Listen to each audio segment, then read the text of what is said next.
He had no name, nor did his world. He was a rough, a sketch, an attempt.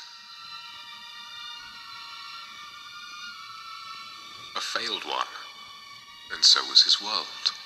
His creator gave them up again.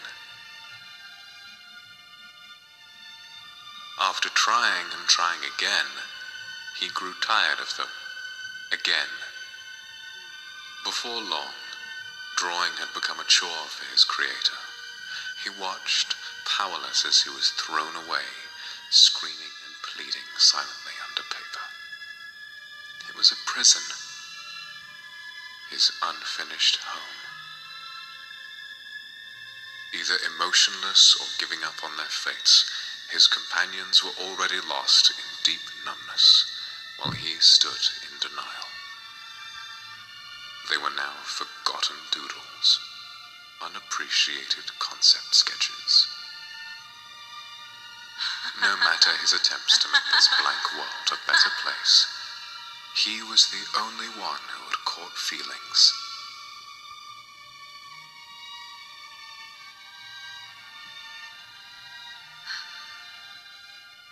He never got any answer. He was alone.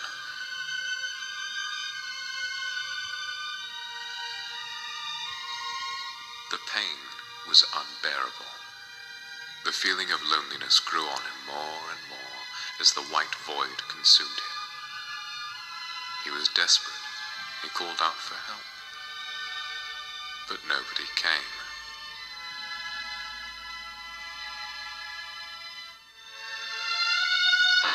He grew hateful over those other doodled characters. He grew insane, even with the quiet calls of the people who cared. I don't want to be forgotten. I don't want to be left alone. I just want to be someone! And too deep in his sadness,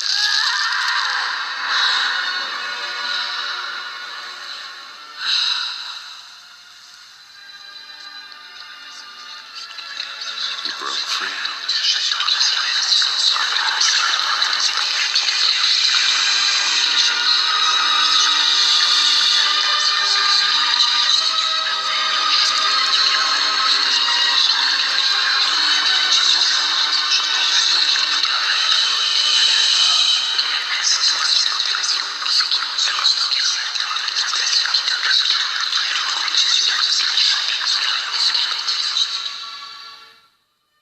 It was like a brand new start, a brand new chance, but he had no memory of his actions. He didn't remember what he'd done, or whomever he was. He was simply here without soul nor purpose. So he sat there and didn't do a thing, and time, if it even existed, went on. What was he supposed to do? Why was he here? What was he? Despair, fear. Without soul, without colors, he felt nothing. He waited and waited and waited. But he had yet to know that his life was finally going to take its turn.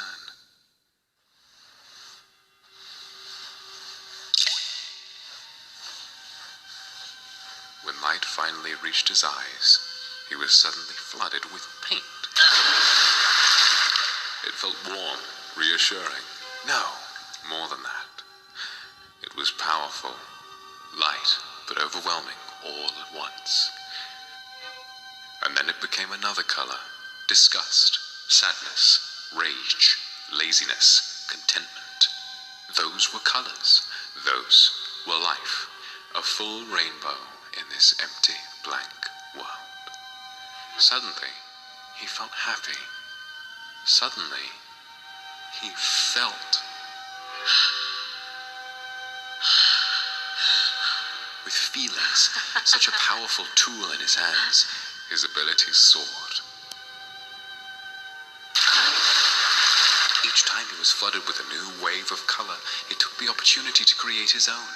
But the colors never stayed for long, and without them, he always found himself fading, becoming monochrome once again. He lost all the personality he'd built until they came back. To keep this from happening, he came up with a solution. Each time the flow of colors would come, he would catch every single one in a bottle to keep feeding on the emotions they held whenever he needed. So he could feel on his own, so he could pretend to have a soul. Once he took control of his colors, he was finally able to have an impact on the world around him. It had its ups and downs, its experiments, failings, successes. But he found himself enjoying the life he was creating on his own, without really knowing who granted him his powers or why, but putting it to good use nonetheless. He wasn't done with his discoveries, though. Not at all. He knew that being gifted with this ability was useless as long as he remained alone. And perhaps